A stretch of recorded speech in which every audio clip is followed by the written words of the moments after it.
Sir আসসালামু আলাইকুম।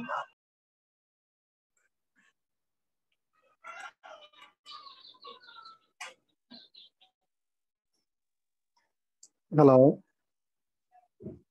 Sir আসসালামু আলাইকুম। ওয়ালাইকুম আসসালাম রহমতুল্লাহ। ভাবি, জি স্যার। ভালো আছো? জি স্যার, আলহামদুলিল্লাহ। আপনি কেমন আছেন স্যার? আলহামদুলিল্লাহ।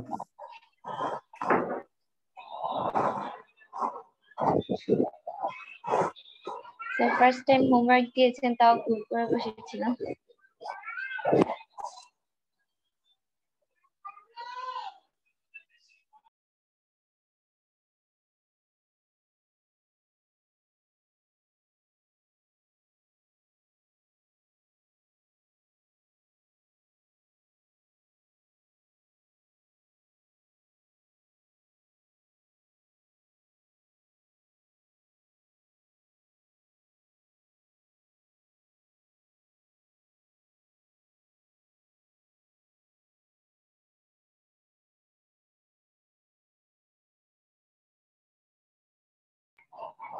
স্যার আপনাকে শোনা যাচ্ছে না, আপনি কি চুপ নাকি কোনো কথা বলছেন? না, আমি বলছি তোমাদের 10টা বাজে কি ক্লাস হয়েছে? ফাইন্যান্স। ফিনিক্স। জি স্যার।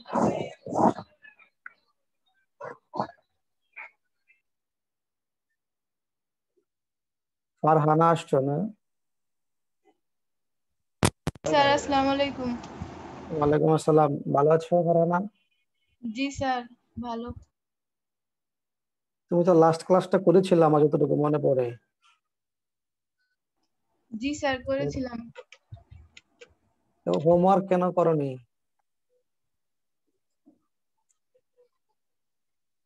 একটা হোমওয়ার্ক ছিল না, অঙ্ক ছিল না একটা? স্যার আসসালামু আলাইকুম। ওয়ালাইকুম আসসালাম। লাবিবা, জি স্যার। হ্যাঁ ফারহানা, উত্তর দাও। হোমওয়ার্ক করনি কেন বলো?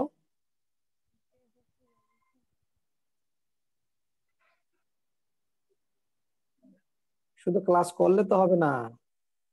ক্লাস করার পরে যদি সাথে সাথে কাজ না করো তাইলে তো লাভ হবে না। কারণ অ্যাকাউন্টিং এমন একটা বিষয়, যত বেশি প্র্যাকটিস করবা তত পারবা। প্র্যাকটিস না করলে অ্যাকাউন্টিং এ প্রবলেমে পড়বা।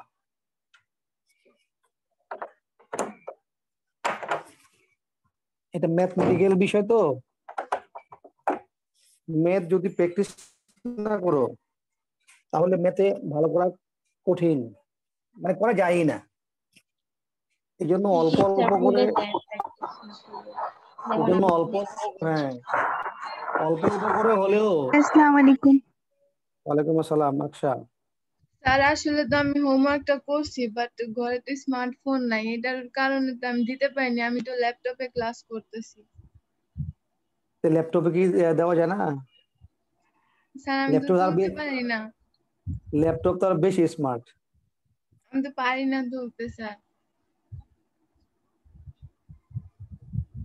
স্যার এটা একটা কোশ্চেন ছিল। কি কোশ্চেন বলো? স্যার অনেকের বইয়ে আপনি যে হোমওয়ার্কটা দিয়েছিলেন 2 নাম্বার, ওইটা নাই, তো আমরা কি স্যার 2টা বই কিনবো? না, এই বইটা দুইটা কিনবে না, একই বই দুইটা কেনার কোনো যৌক্তিকতা নেই। আমি স্যার বলছিলাম ওইখানে অঙ্কটা আছে, বাট অন্য একটা নাম্বারে। এখানে প্রবলেম হয়েছে কি, তোমাদের যে দুইটা বই তোমরা কিনেছো, একটা বই হয়েছে আগের এডিশনের, মানে আগের বছরের। ওয়ালাইকুম আসসালাম। আর আরেকটা বই হচ্ছে একদম লেটেস্ট, মানে নতুন এডিশনের। তো আগের বই থেকে নতুন বইয়ে কিছু অঙ্ক পরিমার্জন করা হয়েছে, কিছু অঙ্ক বাদ দেওয়া হয়েছে, কিছু অঙ্ক অ্যাড করা হয়েছে। এই জন্য তোমাদের এই প্রবলেমটা হয়েছে। তা আমরা যখন স্যার ক্লাসে সরাসরি পড়াবো, যারা আগের বইটা কিনেছো তারা যদি বইয়ে কোনো রকম দাগ দিয়ে না থাকো, কোনো রকম লেখালেখি না করে থাকো, স্যার আগের তাহলে বইয়ে অ্যান্সার নাই না? হ্যাঁ, আগের বইয়ে মেবি অ্যান্সার দেওয়া নাই। মানে কিছু আগের কিছু অধ্যায় বছর আছে আছে অ্যান্সারটাও আছে। আছে আছে আমি বলতেছি তোমাদের যারা আগের বইটা কিনেছো, জি স্যার। মানে 2020-এর জুনে হলো লাস্ট এডিশন। যারা সবাই মিউট করে নাও, সবাই মিউট করে নাও, আমি কথা বলছি শোনো। যারা কথা বলবে আনমিউট করে বলিও। যারা 2020-এর জুনের আগের এডিশনটা কিনেছো, তারা যদি বইয়ে কোনো রকম দাগ দিয়ে না থাকো, তাহলে লাইব্রেরিতে গিয়ে তোমরা বইটা চেঞ্জ করে নিবা, যে আপনারা আমার আগের বই দিয়েছেন, নতুন বই দেন। আর যদি দাগ দিয়ে ফেলো তাহলে তো চেঞ্জ করে দিবে না। তাহলে যেটা করবা যে আপাতত তোমাদের কাছে এটাই রাখো, আমরা যখন ক্লাসে সরাসরি অঙ্ক করবো যখন, তখন আমি দুইটা বই দেখে সমন্বয় করে দেব, যাতে তোমাদের প্রবলেম না হয় অঙ্ক করতে গিয়ে। দুই বইয়ের মধ্যে যেটা কমন আছে, অঙ্ক ম্যাক্সিমামই আছে, হয়তো দুই একটা অঙ্ক চেঞ্জ হয়েছে বা নাম্বার পরিবর্তন হয়েছে, অথবা আগে পরে হয়েছে, অথবা কিছু লেস ইম্পর্টেন্ট অঙ্ক বাদ দেওয়া হয়েছে, নতুন কিছু ইম্পর্টেন্ট অঙ্ক অ্যাড করা হয়েছে। এছাড়া মেজর খুব বেশি প্রবলেম নেই দুই বইয়ের মধ্যে। সুতরাং বই নিয়ে তোমরা কোনো টেনশন করো না। মূল কথা হচ্ছে আমরা যে ক্লাসগুলো করতেছি এগুলো বুঝতে পারলেই হলো। যদি তোমাদের বুঝতে কোনো প্রবলেম না হয়, তাহলে আমাদের কোনো বইয়ে কোনো সমস্যা নেই। তো তোমাদের গত ক্লাসে যারা অ্যাটেন্ড করেছো, তার মধ্যে অনেকেই হোমওয়ার্ক করেছো, হোমওয়ার্ক আমাকে দিয়েছো, তোমাদেরকে অসংখ্য ধন্যবাদ। আবার অনেকে হোমওয়ার্ক দেওনি। যদি তোমাদের ডিভাইসের কারণে, অর্থাৎ যাদের স্মার্ট ডিভাইস নেই বা দিতে অঙ্ক করেছো বা দিতে পারোনি, তারা অবশ্যই আমাকে একটা ফোন দিয়ে জানাবে যে তুমি হোমওয়ার্কটা করেছো, কমপ্লিট করেছো। তাহলে আমি বুঝতে পারবো কি যে তুমি আমার সাথে কাজ করতেছো। আমি তোমাদেরকে আরেকটা কথা বলি, এই আমার দীর্ঘদিনের এই শিক্ষকতার যে অভিজ্ঞতা, তোমাদের মতো এরকম প্রায় 13টি বেচ আমার জীবন থেকে পার হয়েছে মেয়েরা। তো আমি এতে করে যেটা তোমাদেরকে শেয়ার করব সেটা হচ্ছে অ্যাকাউন্টিং, যেটা আমি নিজেও অ্যাকাউন্টিং এর স্টুডেন্ট ছিলাম তোমাদের মতো, তারপরে আমি তোমাদের অ্যাকাউন্টিং এর স্যার হয়েছি। এটা ম্যাথ, এই ম্যাথমেটিক্যাল টার্ম যত যে বেশি প্র্যাকটিস করবে সে তত ভালো পারবে। ম্যাথ যে যত প্র্যাকটিস কম করবে সে তত এখানে খারাপ করবে। অনেকে মনে করে যে আমার মেধা শক্তি অনেক ভালো, আমি এমনিতে অনেক পারি। এটা তার টোটালি একটা ভুল ধারণা। এটা মুখস্থ করে রাখার বিষয় নয়, এটা প্র্যাকটিস করে হাতে রাখতে হবে। এটা মুখে ঠোঁটে রাখার সুযোগ নেই, এটা হাতে কলমে থাকতে হবে। এজন্য আমি তোমাদেরকে বলি যে তোমরা প্র্যাকটিস করবা, প্র্যাকটিস করে তারপরে দেখবা যে তোমার কাছে অ্যাকাউন্টিং খুব ইজি হয়েছে।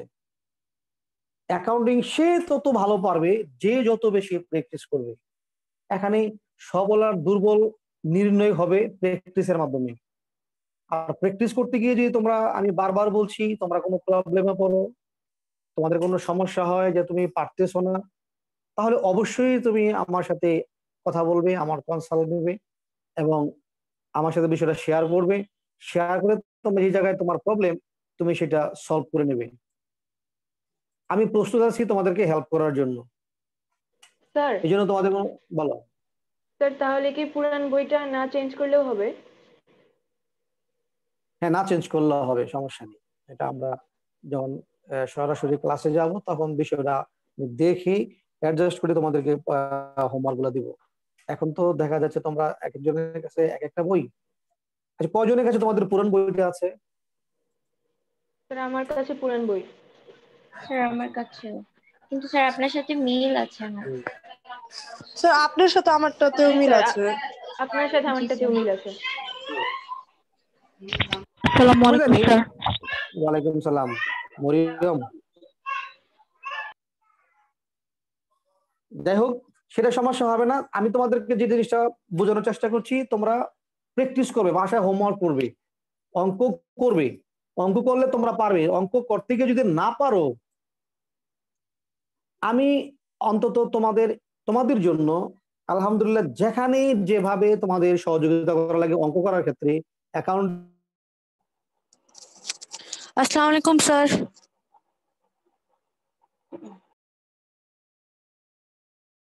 আমি প্রস্তুত রয়েছি তোমাদেরকে হেল্প করার জন্য। তোমাদের পড়া কমপ্লিট করবে, কিন্তু কথা হচ্ছে তোমরা করবে, তোমরা পড়াশোনা করবে। আমার কাছ থেকে তোমাদের প্রশ্ন করার ক্ষেত্রে তোমাদের কোনো দ্বিধা সংকোচ থাকার কোনো দরকার নেই। আমাকে সবসময় তোমরা প্রস্তুত পাবে যে তোমাদের বুঝিয়ে দেওয়ার জন্য, তোমাদের একটা ভালো পরামর্শ দেওয়ার জন্য। সুতরাং তোমরা স্যার নিজেরা যদি বলো। স্যার তাহলে আপনি একটা নির্দিষ্ট টাইম বলে দেন যে এই সময় আপনাকে নক দিব, নাহলে তো হতে পারে আপনি বিজি থাকবেন কাজে, আমরা ওই সময় নক দিব, পরে ডিস্টার্ব আমি করবে। আমি যদি বিজি থাকি আমি তোমাকে বলবো যে তুমি এখন না, তুমি 10 মিনিট পরে ফোন দাও। কারণ আমি যদি তোমাকে টাইম মেনটেন করে দিই, তোমরা হলো 35 জন, তা আমার ওই টাইমের সাথে তোমার 35 জনের পড়ার টাইম মিলবে না। জি তুমি স্যার। যখন পড়াশোনা করো তখনই আমাকে নক করো, অসুবিধা নেই। শুধু রাত্রে 11টার আগে, রাত্রে 11টার পরে আমাকে পাবে না। Okay sir. তো আমি বিজি থাকলে আমি বিরক্ত করবো না কখনোই। আমি তোমাকে বলে দিব যে আমি এখন একটু প্রবলেমে আছি বা বিজি আছি, তুমি আধা ঘন্টা পরে 10 মিনিট পরে ফোন দাও, বাস তুমি তোমার প্রবলেম সলভ করে নিতে পারবে। ঠিক আছে? Okay sir. Okay sir. তো যাই হোক, তোমরা যারা হোমওয়ার্ক করেছো তোমাদেরকে ধন্যবাদ। যারা করোনি তাদেরকে আমি বলবো তোমরা অবশ্যই হোমওয়ার্ক করবে। তাহলে আজকে আমরা কিন্তু আপনি তো সিন করলেন না। তোমার সাথে এই প্রবলেমটা কেন হচ্ছে আমি বুঝতেছি না, কিন্তু সব অনেকে দিয়েছে, আমি তো অনেক সবারই দেখে দিয়েছি, আমাকে না স্যার, হোয়াটসঅ্যাপে আমি পাঠিয়েছে। দিয়েছি কিন্তু আপনি সিন করেননি। না আমি তোমায় বলি, আমাকে যারা হোয়াটসঅ্যাপে পাঠিয়েছে, ইমোতে পাঠিয়েছে, মেসেঞ্জারে পাঠিয়েছে, তা আমি তো মনে হয় সবারটাই সিন করে এবং পাঠিয়েছি। তোমার আমি পাই না কেন? এইটা কি তোমার আর আমার মধ্যে গ্যাপ তৈরি হচ্ছে কোন জায়গায়? যারা দিয়েছো তারা সবাই কি রিপ্লাই পেয়েছো কি? জি স্যার। জি স্যার। কিন্তু ওর সাথে আমার কেন এটা মিসিং হচ্ছে কেন? তোমার আইডি বলো তো, যারটা আমি সিন করিনি, কে বলছিলা?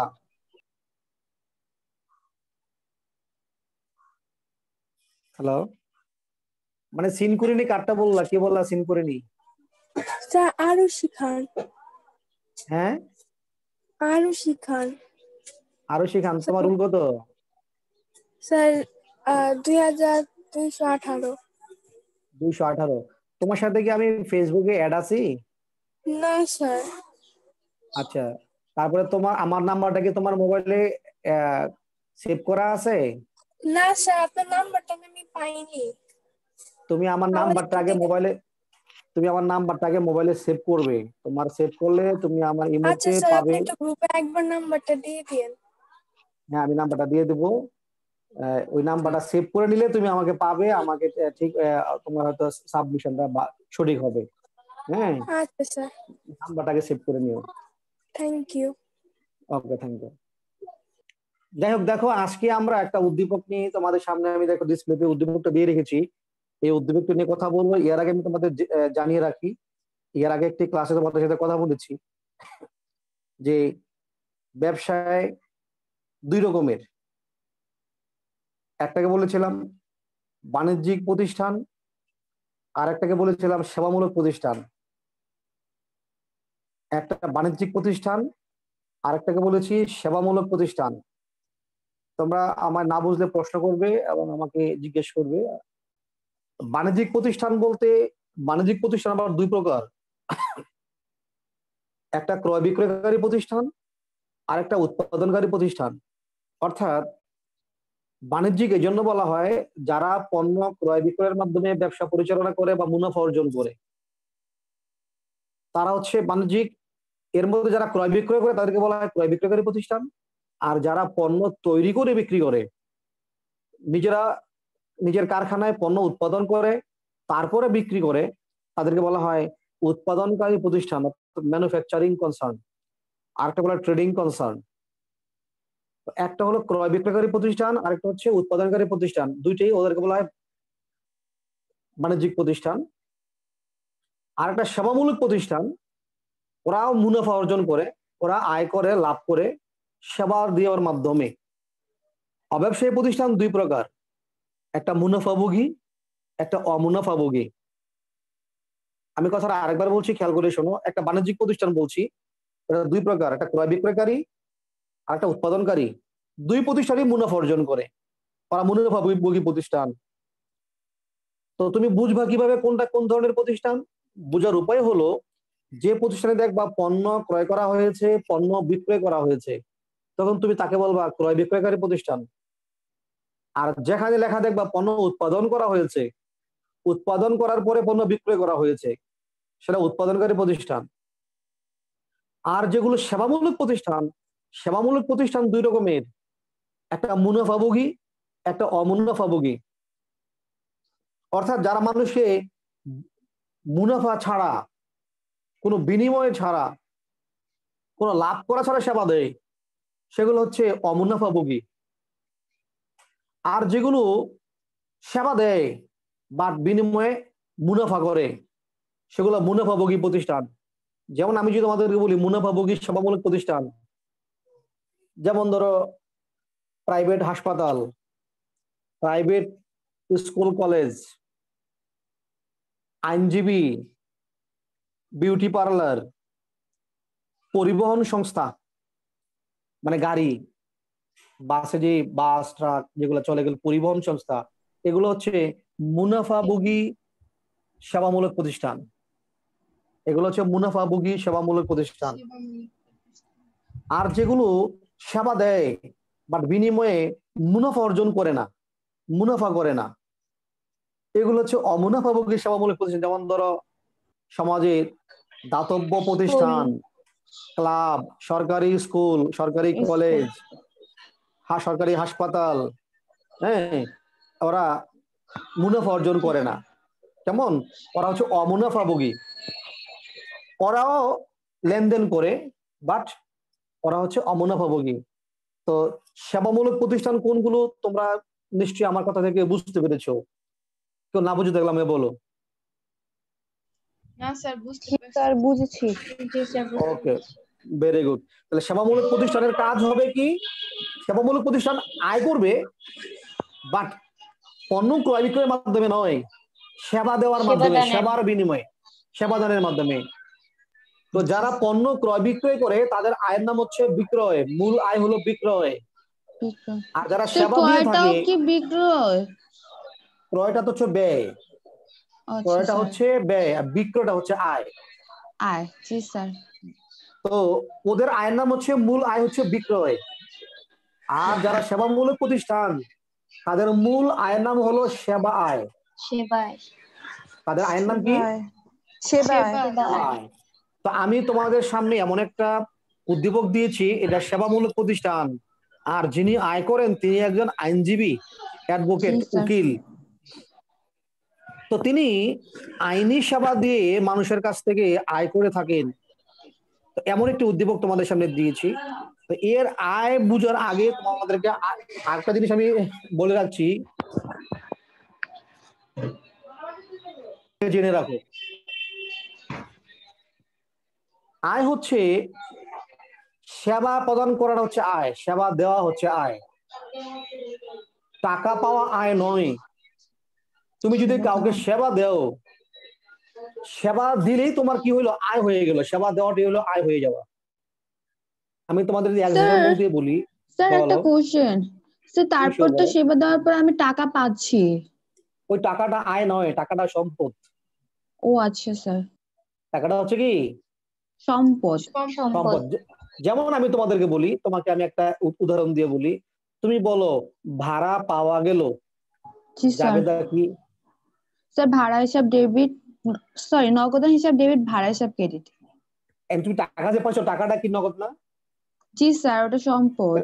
এটা সম্পদ, আয় যে এটা সম্পদ। আর ভাড়াটা হচ্ছে কি? ভাড়াটা হচ্ছে আয়। ভাড়াটা হচ্ছে কি? আয়। প্রাপ্ত ভাড়া, প্রাপ্ত ভাড়া হইলে আয়, প্রদত্ত ভাড়া হইলে ব্যয়। আচ্ছা, এবার খেয়াল করে শোনো, ভাড়া জিনিসটা কি? তোমার একটা বাড়ি আছে, তুমি একজনকে থাকতে দিয়েছো, থাকতে দিয়েছো মানে তাকে সেবা দিয়েছো। কি দিয়েছো? সেবা দিছে। যার বিনিময়ে সে ভাড়া দিয়েছে, এই জন্য ভাড়াটা এখানে আয়। কিন্তু সেবা সেটা আয়। ভাড়া কিসের মাধ্যমে দিল? টাকার মাধ্যমে দিল। জি স্যার। টাকাটা কিন্তু আমার আয় নয়, টাকাটা আমার জন্য কি? সম্পদ। সম্পদ। আমার মনে হয় তোমরা বুঝতে পেরেছো কথাটা। জি স্যার বুঝছে। হ্যাঁ, তার মানে সেবা দেওয়াটা হইলো আয়। সেবা দেওয়াটা কি? আয়। আয়। টাকা পাওয়াটা সম্পদ।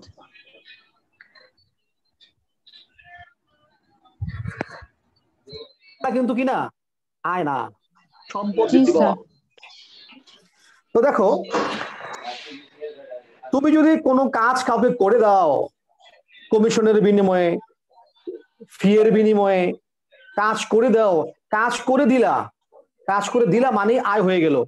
টাকা পাইলাম কি পাইলাম না সেটা হলো পরের বিষয়। আমি সেবা দিলাম মানে আমার কি হয়ে গেল? আয় হয়ে গেল। ঠিক আছে, কথা ক্লিয়ার? জি স্যার। যদি টাকা পাই তাহলে নগদ টাকা বাড়লো, মানে নগদ সম্পদ বাড়লো। আর টাকা না পাইলে এটা বাকি রইলো। আয় বাড়লো। টাকা না পাইলে কি রইলো? বাকি রইলো। ওই বাকি নাম হচ্ছে দেনাদার। বাকির নাম কি? দেনাদার। টাকা দেনাদার কেন? কারণ টাকাটা এখনো পাবো। পাবো। কবে পাবো? স্যার যে সময় দেয় নির্দিষ্ট কোন তারিখ? ভবিষ্যতে পাবো। কবে পাবো? ভবিষ্যতে পাওয়া মানে তো ভবিষ্যতে পাওয়া। তো ভবিষ্যতে পাওয়া গেলে সেটাকে কি বলা হয়? স্যার সম্পদ। সম্পদ বলা হয়। ফাইন। কি বলা হয়? সম্পদ। এই জন্য দেনাদার সম্পদ। এই জন্য দেনাদার কি? সম্পদ। সম্পদ। কথা ক্লিয়ার? জি স্যার। হ্যাঁ, ওকে ফাইন। তাহলে দেখো, আবার সেবা দেওয়াটা যেমন আয়, আবার সেবা ভোগ করাটা হচ্ছে ব্যয়। সেবা ভোগ করাটা কি? ব্যয়। যার বাসায় নয়েজ হচ্ছে সে মিউট করে নাও। যার বাসায় নয়েজ সে মিউট করে নাও। সেবা ভোগ করাটা হচ্ছে ব্যয়। তো তুমি দেখো, সেবা ভোগ করাটা যদি ব্যয় হয়, অর্থাৎ আমি সেবা ভোগ করে ফেলেছি। মনে করো তুমি, তোমার বাসা হচ্ছে আজিমপুর, তুমি কলেজে আসবা, engineering university girls school and কলেজে তুমি স্টুডেন্ট। এখানে তুমি আসবা, রিক্সা দিয়ে আসছো। এখন রিক্সা করে যদি কলেজে আসো, ভাড়া মনে করো 20 টাকা। তুমি যে আসলা রিক্সা ভাড়া দিয়ে, রিক্সা দিয়ে আসলা কলেজে, এখন তুমি সেবা ভোগ করেছো না করনি? সেবা ভোগ করেছো। এই জন্য রিক্সা ভাড়াটা তোমার জন্য কি আয়না ব্যয়? এবার তুমি টাকা যদি দিয়ে দাও তাহলে তোমার সম্পদ হ্রাস পাইলো। টাকা দিলে কি হইলো? সম্পদ হ্রাস পেলো। তুমি ব্যয় বলবা কি? টাকা দেওয়াটাকে ব্যয় বলবা নাকি ওই রিক্সা ভাড়াটাকে ব্যয় বলবা? স্যার টাকা দেওয়াটাকে ব্যয় বলবা। না, টাকা দেওয়াটাকে ব্যয় বলবো না, ভাড়াটাকে ব্যয় বলবো। সুবিধা ভোগ করাটাকে ব্যয় বলবো। টাকা দেওয়া মানে সম্পদ হ্রাস পাওয়া, সম্পদ চলে যাওয়া। ও আচ্ছা স্যার। তোমরা মনে হয় কথা বুঝতে পেরেছো? জি স্যার। এই হচ্ছে সুবিধা ভোগ করাটা। ব্যয় কোনটাকে বলবো? সুবিধা ভোগ করাটাকে বলবো। কথা ক্লিয়ার? জি স্যার। তো দেখো, আমি যে উদ্দীপকটা তোমাদের সামনে দিয়েছি, সেই উদ্দীপকটা বলা আছে যে জনাব তাসফি 19 সালের জুন মাসের 1 তারিখে 1 লাখ টাকা নগদ, 50,000 টাকার আসবাবপত্র নিয়ে ঢাকার আজিমপুরে একটি চেম্বার নিয়ে আইন সেবা প্রতিষ্ঠান চালু করেন। জুন মাসে তার লেনদেনগুলো এরকম ছিল: জুনের 1 তারিখে অফিস ভাড়া পরিশোধ করা হলো। বলো এখানে কি কি হিসাব খাত রয়েছে? ভাড়া হিসাব এবং ভাড়া হিসাব আর হচ্ছে নগদান হিসাব। ডেবিট আর ভাড়া হিসাব হচ্ছে ক্রেডিট। এটা কি হয়েছে? না স্যার, ভাড়া হিসাব ডেবিট, নগদান হিসাব ভাড়া হিসাব ডেবিট, নগদান হিসাব ক্রেডিট। সব সময় মনে রাখবা, সব সময় মনে রাখবা 3টা জিনিস: খরচ, সম্পদ, উত্তোলন। কটা বলছি? খরচ, তিনটা। সম্পদ, তো উত্তোলন। আবার বলি, সম্পদ, খরচ, উত্তোলন, খরচ আর কটা হচ্ছে? উত্তোলন। তিনটা। নামটি বলো দেখি। সম্পদ, খরচ, সম্পদ, উত্তোলন। খরচ, উত্তোলন। এই তিনটা যদি বৃদ্ধি পায় তাহলে সব সময় যাবে ডেবিট হবে। ডেবিট হবে। কি হবে? ডেবিট হবে। ডেবিট হবে। কি হইলে ডেবিট হবে? স্যার এইগুলো তিনটা বৃদ্ধি তিনটা পেলে বৃদ্ধি পেলে বৃদ্ধি পেলে ডেবিট হবে। তাহলে হ্রাস পেলে কি হবে? ক্রেডিট। ক্রেডিট। ক্রেডিট হবে। তাহলে বুঝে নাও, এখান থেকে জাবেদা তোমার মুখস্থ করতে হবে না কোনোদিন। জাবেদা তুমি নিজে তৈরি করবা, নিজের মতো তৈরি করে, কোনোদিন মুখস্থ করবা না। খেয়াল করে শোনো, খরচ বৃদ্ধি পেলে কি হবে? খরচ বৃদ্ধি পেলে ক্রেডিট। ডেবিট। ডেবিট সম্পদ হবে। বৃদ্ধি পেলে ডেবিট হবে। ডেবিট। উত্তোলন বৃদ্ধি পেলে ডেবিট। ডেবিট হবে। এখন ভাড়া দিয়েছি, ভাড়া কি আমার জন্য খরচ? ভাড়া দিলে কি খরচ বাড়লো না কমলো? স্যার বাড়লো। বাড়লো। খরচ বাড়লো। বাড়লো। খরচ বাড়লে কি হবে? ডেবিট। খরচ বাড়লে ডেবিট। এই জন্য ভাড়া ডেবিট। এই জন্য ভাড়া কি? ডেবিট। কি দিয়ে দিয়েছি? টাকা দিয়ে দিয়েছি। কি দিয়ে দিয়েছি? টাকা। টাকা দিয়ে দিয়েছি। একটা নগদ টাকা সম্পদ না দায়? স্যার সম্পদ। টাকা। স্যার তো টাকা এখানে দিয়ে যেহেতু দেওয়ার আমি পরে দিয়ে দিয়েছি, দায় দায় হয়নি তো। দায় কিভাবে হলো? টাকা দিয়ে দিলে আমার সম্পদ তো সম্পদ কমে গেল। তো কমে গেলে কি হবে? স্যার ব্যয়। ক্রেডিট হবে। সম্পদ কমে গেলে কি হবে? ক্রেডিট হবে। ক্রেডিট। এই জন্য নগদান ক্রেডিট। এই জন্য নগদান কি? ক্রেডিট। যেহেতু ব্যয় বেড়েছে, ব্যয়ের নাম ভাড়া, আর ব্যয় বাড়লে ডেবিট, এই জন্য ভাড়া ডেবিট। যেহেতু নগদ টাকা চলে গেছে মানে সম্পদ হ্রাস পাইছে, সম্পদ হ্রাস পেলে ক্রেডিট, এই জন্য নগদান ক্রেডিট। আমার মনে হয় তোমরা বিষয়টা ক্লিয়ার। Okay fine. ধারে অফিস সরঞ্জাম ক্রয়। ধারে অফিস সরঞ্জাম ক্রয়। অফিস সরঞ্জাম কি জিনিস? সম্পদ। সম্পদ। সম্পদ ক্রয় করলে সম্পদ বাড়ে না কমে? বাড়ে। সম্পদ বাড়লে কি হবে? ডেবিট। হিসাব ডেবিট আর নগদ হিসাব ক্রেডিট। তাহলে অফিস সরঞ্জাম কি হবে এখানে? ডেবিট। ডেবিট। অফিস সরঞ্জাম কি হবে? ডেবিট। ডেবিট। কেমনে কিনেছি? স্যার টাকা দিয়ে, মানে নগদ। ধারে। ও আচ্ছা, ধারে স্যার। ধারে মানে কি? বাকিতে কিনেতে দেনাদার। সরি, পাওনাদার। স্যার না, ওটা পাওনাদার। পরে। আগে বলো ধারে জিনিসটা কি? ধারে মানে টাকা দিয়ে বাকিতে। কিনেছি। দায় বেড়ে গিয়েছে। বাকিতে কিনেছি, টাকা এখনো দেইনি। আমার দায় বেড়ে গিয়েছে। দিতে হবে। দিতে কি হবে। দিতে হবে হলে দায়, মানে কাউকে সেবা দেওয়ার দায়বদ্ধতা। যদি কাউকে সেবা দেওয়ার দায়বদ্ধতা হয়, সৃষ্টি হয়, দায় দিতে হবে বলে মনে হয়, সেটা হলো দায়। সেটা হচ্ছে কি? দায়। তো দায় হলো ক্রেডিট। দায় হলো কি? ক্রেডিট। আয়, দায়, মূলধন, এই তিনটা হলো ক্রেডিট। আয়, দায়, মূলধন, তিনটা হলো কি? দেখো একদম ক্লিয়ার, মুখস্থ করবে না, আমি আবার বারবার বলছি, বুঝার চেষ্টা করবে। সম্পদ, খরচ, উত্তোলন বাড়লে কি হবে? ডেবিট। ডেবিট। আয়, দায়, মূলধন বাড়লে কি হবে? ক্রেডিট। ক্রেডিট। আমি যে বাকিতে সরঞ্জাম কিনলাম, এতে করে আমার দায় বাড়লো না কমলো? দায় বাড়লো। দায় কি হবে এখানে? ক্রেডিট। ক্রেডিট হবে। কি হবে? ক্রেডিট হবে। এই জন্য জাবেদা হবে অফিস সরঞ্জাম হিসাব ডেবিট, হিসাব ক্রেডিট। নো দেনাদার। কি দেনাদার বলছো? পাওনাদার বলবা, পাওনাদার বলবা। মক্কেলকে নগদে আইনি সেবা দেওয়া হলো। মক্কেলকে নগদে আইনি সেবা দেওয়া হলো। হ্যাঁ, তুমি কে বলছো? নামটা আবার বলো তো। ফাতেমা। ফাতেমা। হ্যাঁ ফাইন। ফাতেমা, নগদ আইন কেন ক্রেডিট হবে?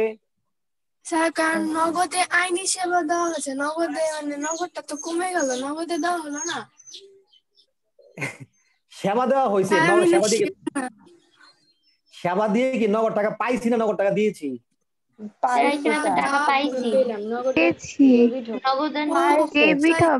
ডেবিট হবে স্যার। হ্যাঁ, নগদ কি হবে? ডেবিট হবে এখানে সেবা ডেবিট হিসাব ক্রেডিট। শোনো আমাদের যদি ক্লাসটা সময় শেষ হলে ক্লোজ হয়ে যাবে, হ্যাঁ আমরা শেষ করতে না পারলে তোমরা আবার অ্যাড হবে। হ্যাঁ জি স্যার। যা খেয়াল করে শোনো যে তো যেহেতু এখানে নগদান ডেবিট হবে, নগদান কি হবে? ডেবিট হবে আর ডেবিট হবে। সেবা আর সেবা আয় ক্রেডিট হবে, সেবা আয় ক্রেডিট ক্রেডিট হবে। ক্রেডিট হবে। তো এরকম অফিস কর্মচারী বেতন পরিশোধ তোমরা এটা পারবে, বেতন ডেবিট, নগদান নগদান ক্রেডিট। এইটা তোমরা বোঝার চেষ্টা করো। আইনি সেবা দেওয়ার জন্য অগ্রিম গ্রহণ, স্যার অগ্রিম গ্রহণ কি বোঝালো? মানে একজনকে সেবায় নেওয়া হয়েছে। নগদান হিসাব ডেবিট হবে স্যার। মানে একজনে আমার কাছে আসছে, ধরো ওই উকিল সাহেবের কাছে, তাসফির কাছে আসছে, অ্যাডভোকেটের কাছে, যে আমার একটা মামলা আপনি পরিচালনা করবেন। তো সে বলছে ঠিক আছে হ্যাঁ পরিচালনা করবো, টাকা অ্যাডভান্স দিতে হবে। টাকা কি করতে হবে? অ্যাডভান্স টাকা নিল, সে কি সেবা দিয়েছে না দেয় নাই? দেয়নি বা টাকাটা কি করছে? আগে নিয়ে নিয়েছে, গ্রহণ করে আগে নিয়ে নিয়েছে। তো সেবা কি দিচ্ছে? তাহলে সেবা দিতে হবে না দিতে হবে না? দিতে হবে। দিতে হবে বলে আমরা কি বলছি? দায় সৃষ্টি হয়েছে। Very good. কি সৃষ্টি হয়েছে? দায় সৃষ্টি হয়েছে। এই দায়ের নাম হচ্ছে এখানে অগ্রিম সেবা আয়। দায়ের নাম কি? অগ্রিম সেবা। তাহলে সে টাকা পাইছে আর দায় সৃষ্টি হয়েছে, তাহলে যাবে হবে এখানে নগদান হিসাব ডেবিট, ডেবিট অগ্রিম আয় অগ্রিম সেবা আয় ক্রেডিট, সেবা হিসাব অগ্রিম সেবা আয় হিসাব ক্রেডিট। তাহলে এটা কি সেবা আয় না দায়? স্যার আয়। নো আয়, নো আয়। অগ্রিম দিক সেবা থেকে দায়, দায়। এটা দায়। এটা কি দায়? দায় হবে। তাহলে এটা কিন্তু দায়, এটা সেবা আয় নয়, এটা অগ্রিম নিয়েছে, এটা সেবা দিতে হবে। সেবা না দেওয়া পর্যন্ত, অনুপার্জিত সেবা এটা দায় থাকবে। না দেওয়া পর্যন্ত, সেবা না দেওয়া পর্যন্ত দায় থাকবে। সেবা দেওয়ার পরে আয় হবে। সেবা দেওয়ার পরে কি হবে? আয় হবে। হ্যাঁ তোমার বিষয়টা নিশ্চয়ই ক্লিয়ার হয়েছে। জি স্যার। এবার ধারে আইনি সেবা দেওয়া হলো। ধারে আইনি সেবা দেওয়া হলে সেটাকে বলা হয় টাকা এখনো পাইছি না পাই নাই? পাইনি। কখন পাবো? ভবিষ্যতে পাইলে বলা হয় প্রাপ্য হিসাব। কি বলবো? সেবা দিছি না দেই নাই? সেবা দিয়েছে না সেবা দেই নাই? দিলে সেবা আয় ক্রেডিট। যাবে হবে প্রাপ্য হিসাব ডেবিট, সেবা আয় হিসাব ক্রেডিট। প্রাপ্য হিসাব ডেবিট, সেবা আয় হিসাব ক্রেডিট। এটা কি সেবা আয় হয়েছে না হয় নাই? সেবা আয় হয়েছে, কারণ আমি তো সেবা দিয়েছি। টাকা দেয়নি। হয়নি কেন? স্যার আমরা তো মানে সেবা দিয়ে দিয়েছি, আমাদের আয় হয়ে গেছে, এখন টাকা পাওয়া বাকি। একজন বলেছে সেবা আয় হয়নি। সেবা দিলেই আয় হয়ে যায়, মনে রাখবা। সেবা দিলে কি হয়ে যায়? আয় হয়ে যায়। তাহলে সেবা দেওয়া হয়েছে, শুধু আয় হয়েছে। ঘুমে ধরছে মনে হয় একজনের, কার জানি।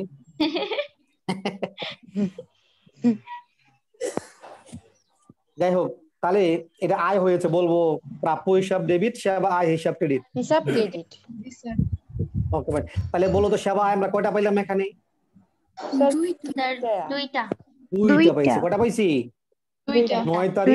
9 তারিখ আর 25 তারিখ। 25 তারিখ আর 25 তারিখ।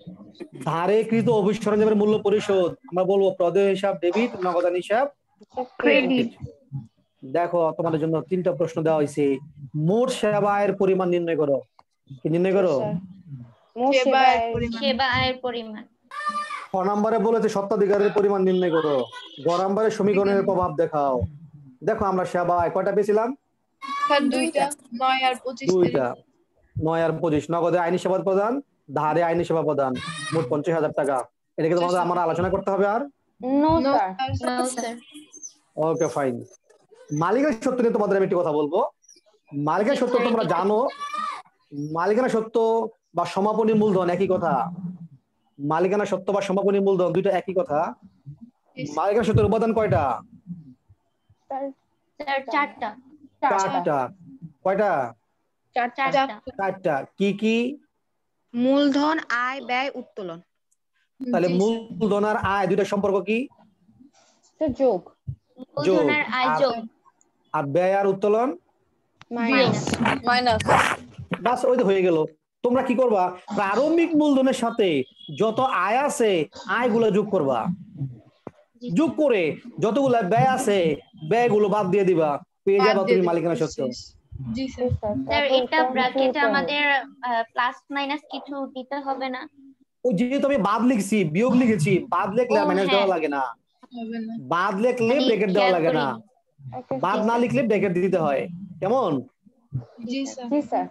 তাহলে খেয়াল করো, তাহলে সূত্র ওই সূত্রের মতো কাজ করবা, মূলধন লিখবা, যোগ করবা আয়, বাদ দিবা ব্যয় আর উত্তোলন। এই অঙ্কে উত্তোলন নাই, তাই উত্তোলন বাদ দেই নাই, তাই লিখেছি মূলধন যোগ আয় মাইনাস ব্যয় সমূহ, হয়ে মাইনাস গেল আমার ব্যয়। মালিকানা সত্ত্ব। নিশ্চয়ই বুঝতে পেরেছো? জি স্যার। ওকে ফাইন, তাহলে আমাদের মনে হয় সময়ের মধ্যে ক্লাস শেষ হয়ে যাবে। দেখো এরপরে আমি টেবুলার সলভ করেছি, টেবুলার সলভ তোমরা পারো সবাই। বাস জি স্যার। আমি দেখা দিচ্ছি। এখানে লেনদেন ছিল মূলধন, নগদ, আসবাবপত্র, এটা আসছে মূলধনের করে 1.5 লাখ টাকা। উদ্বৃত্ত তোমরা নামাইতেও পারো, না নামাইলেও পারো। আমার হিসাবের দিক দিয়ে যে ভুল হয়ে যায় স্যার, এটার কি করা তো উচিত? প্রথমে একটু ভুল হবে, প্র্যাকটিস করো ঠিক হয়ে যাবে, স্যার প্র্যাকটিস করো ঠিক হয়ে যাবে। বলো। স্যার উদ্বৃত্ত ছাড়া টেবিলের ছক করলে কি সমস্যা আছে? কোনো সমস্যা নেই, উদ্বৃত্ত ছাড়াও করা যাবে, কোনো সমস্যা নেই। স্যার, হ্যাঁ বলো। স্যার আমার একটা প্রশ্ন ছিল। স্যার ওই হ্যাঁ যে বলো যে বলো। হোমওয়ার্কটা দিয়েছিলেন স্যার, হ্যাঁ বলো। ওটার খ নাম্বারে যে মানে 17 তারিখে টেবুলার সামারিতে 17 তারিখে যে লেনদেনটা, ওটা না আমি একদমই এখনো বুঝতে পারছি না যে ওটা আমি কিভাবে বসাবো। ওইটা ছিল তোমার, পাওনাদারের ঘরে। ওইটা ছিল যে ধারে পণ্য ক্রয় ছিল না, মনে হয় এরকম ছিল না? জি স্যার। ধারে পণ্য ক্রয় হলে এখানে হিসাব তার দুইটা, একটা ক্রয় আর একটা পাওনাদার। একটা জি ক্রয় আর স্যার। একটা হচ্ছে কি পাওনাদার। পাওনাদার। তো ক্রয় মানে জিনিসটা কি, ক্রয় জিনিসটা কি? ব্যয়। ক্রয় হচ্ছে স্যার ব্যয়, এটা ক্রয় তো ব্যয়। ব্যয়, ব্যয় যাবে কোথায়? মালিকানা সত্ত্বে করে মাইনাস হবে। মালিকানা সত্ত্বে। এটা মালিকানা সত্ত্বে কি হবে? মাইনাস হবে। এখানে গিয়ে এটা জি মাইনাস স্যার। হয়ে যাবে। হ্যাঁ, এখানে মাইনাস হবে। আর যেহেতু আর প্রদীপ হিসাব, পাওনাদারে যোগ হবে। আর পাওনাদারের করে যোগ হবে, এখানে যোগ হবে। আচ্ছা। বুঝতে পেরেছো? জি স্যার। হ্যাঁ, তাহলে আমি দেখো টেবুলার সলভটা করেছি, এইভাবে তোমরা আমার সলভটা দেখে বা নিজেরা নিজেরা করতে পারো। এই হলো এবার টেবুলার সলভ। বুঝতে পেরেছি। হ্যাঁ, করে যোগ বিয়োগ করে দেখো এভাবে আমি ক্লোজ করে দিয়েছি। তো তোমরা নিজেরা গড়গুলো একটু সুন্দর করে তোমরা আঁকবা, সবার সুন্দর হয়েছে, সুন্দর করে একটু আঁকবা, দেখবা যে ভালো লাগবে। আর এগুলা পারলে পরে আমরা আরেকটু সামনে আগাবো। তো তোমরা কি টেবুলার সলভটা করতে পারবা? টেবুলার সলভ নিয়ে কারো কোনো প্রশ্ন আছে? No sir. No sir. Okay, thank you. তাহলে আজকের ক্লাস তাহলে আমরা এখানেই শেষ করব। তোমাদের কারো প্রশ্ন তাহলে আমি বলতে পারো, কোনো প্রশ্ন থাকলে। না স্যার কোনো প্রশ্ন নেই। আছে কারো স্যার কোনো প্রশ্ন? হোমওয়ার্ক। বিবি মরিয়মের স্যার হোমওয়ার্ক। সাউন্ড শুনছি না। মরিয়ম আসছো না, দেখছি আসছো তুমি লাইনে। স্যার হোমওয়ার্ক দিবেন না? হোমওয়ার্ক দিব, এখনো হোমওয়ার্ক, হ্যাঁ হোমওয়ার্ক দিব। হোমওয়ার্কটা আমি তোমাদের গ্রুপে শেয়ার করে দিয়ে দিব। হ্যাঁ, স্যার ওকে স্যার। কোশ্চেন ছিল। তোমাদের গ্রুপে। হ্যাঁ বলো, কি কোশ্চেন বলো। স্যার এই যে আপনি 18 তারিখে ঝামেলা রেখে আরেকটু একটু বুঝে দিলে ভালো হতো স্যার, আমি কি বুঝতেছি না এটা। লেনদেনটা আবার বলো, কি লেনদেন ছিল এটা? 18 তারিখে ঝামেলা। এক্ষুনি সময় শেষ হয়ে যাবে। আইনি সেবা দেওয়ার জন্য অগ্রিম গ্রহণ। হ্যাঁ হ্যাঁ। হ্যাঁ, খেয়াল করে শোনো, তুমি একজনকে সেবা দিবা, এখনো দেওনি, দেওয়ার জন্য টাকা অ্যাডভান্স নিয়েছো। তো অ্যাডভান্স নিয়েছে মানে আমি টাকাটা কাজ করে দিইনি, কাজ করে দিতে হবে। তো যেহেতু কাজ করে দিতে হবে, এই জন্য আমার জন্য দায়। আমার জন্য কি দায়। দায়? দায়ের নাম হচ্ছে এখানে অগ্রিম সেবা আয়। দায়ের নাম হচ্ছে কি? অগ্রিম অগ্রিম সেবা। সেবা। তো দায় হলো ক্রেডিট, দায় হলো কি? ক্রেডিট। ক্রেডিট। এই জন্য অগ্রিম সেবা আয় হবে ক্রেডিট। আর যেহেতু টাকা নিয়েছি, তাহলে নগদ টাকা বেড়েছে, তাই নগদান ডেবিট। তাই যাবে হবে নগদান হিসাব ডেবিট, অগ্রিম সেবা আয় হিসাব সেবা। ক্রেডিট। ও নগদান হিসাব ডেবিট, অগ্রিম সেবা আয় অগ্রিম হিসাব ক্রেডিট। তাহলে নগদানটা হলো সম্পদ, আর অগ্রিম সেবা আয়টা হলো এখানে দায়। তুমি বুঝতে পেরেছো? জি স্যার। Okay fine. আমি তোমাদেরকে যে হোমওয়ার্কটা দিব, আমি আমার বই থেকে একটা অঙ্ক মানে একটা উদ্দীপকের ছবি উঠে তোমাদের গ্রুপে দিয়ে দিব। তোমরা সেটা জি দেখে স্যার। করবা, যাতে কারো কোনো প্রবলেম না হয়, মানে আমার সাথে মিলে না, ওর সাথে মিলে না, এরকম না হয় আর কি। হ্যাঁ, ওকে স্যার। তা আমি একটা অঙ্কের পিক উঠে তোমাদেরকে গ্রুপে দিয়ে দিব, সেটা দেখে তোমরা হোমওয়ার্ক করে জমা দিবা। জি কেমন? স্যার।